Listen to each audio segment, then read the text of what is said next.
모빌리티 TV예요. 2025년 11월 18일자 기사. 모빌리티 TV. 결국 특검팀 꺾은 윤 초유 사태 일으켰다. 고 최수근 해병대 상병 순직 사건 수사 외압 의혹을 조사 중인 이명은 특별검사팀이 16일 윤석열 전 대통령 서울구치소에서 피의자 신분으로 조사했다.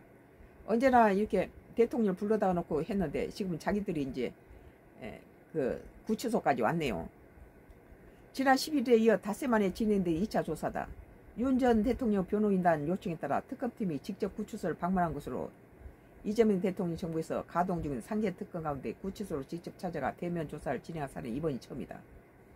그래서 윤석열 대통령이 이겼다 그런 거예요. 기존 수환 방식과 달리 구치소 방문 조사가 선택되면서 이례적인 평가가 나오고 있다. 순직 해병 특검은 16일 오후 1시 30분부터 서울구치소 공무상 접견실에서 윤 전 대통령을 조사했다. 윤 전 대통령 과거 조사 방식과 출석 장소를 두고 특검과 신경전을 벌인 바 있다. 12.3 비상계엄 관련 내란 외환 의혹을 수사하는 조은석 특별검사팀 소환 요청에 불응하며 구치소 방문 조사를 원한다는 뜻을 밝힌 적이 있다. 그러나 조은석 특검팀은 특혜를 제공할 수 없다는 입장을 고수했다. 지하 주차장으로 출입하겠다는 윤석열 대통령 측도 요청도 거부하면서 현관 출입 원칙으로 강조했다. 당시 특검팀은 현관으로 출석하지 않을 경우 불출석으로 간주하겠다는 입장을 밝혔다. 그게 뭔 뜻이에요? 출석 요구에 불응하는 경우 체포영장 발부 가능성까지 시사했다. 결국 윤 전 대통령은 서울고검 현관을 통해서 조사실로 들어갔다.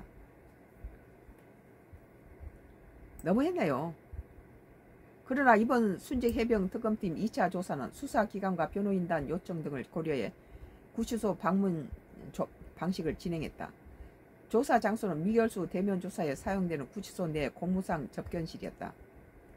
특검팀은 이종섭 전 국방부 장관의 호주 도피 의혹을 핵심 쟁점으로 삼았다.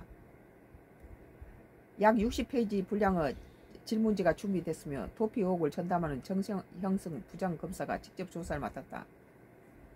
윤 대통령 측에서는 최명성 변호사가 입회했으며 윤 전 대통령은 진술 거부권을 행사하지 않은 것으로 전해졌다.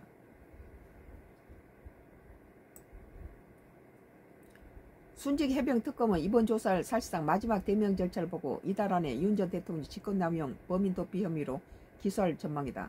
특검 후 공식 수사하는 기간은 오늘 28일 종료된다. 오늘 모빌리티 TV 결국 특검팀 꺾은 윤 초유 사태 일으켰다. 특검팀이 구치소까지 찾아왔다는 거죠. 그 전에는 정면으로 안 오면은 무슨 이걸 인정하지 않겠다라고 별짓 다 하더니.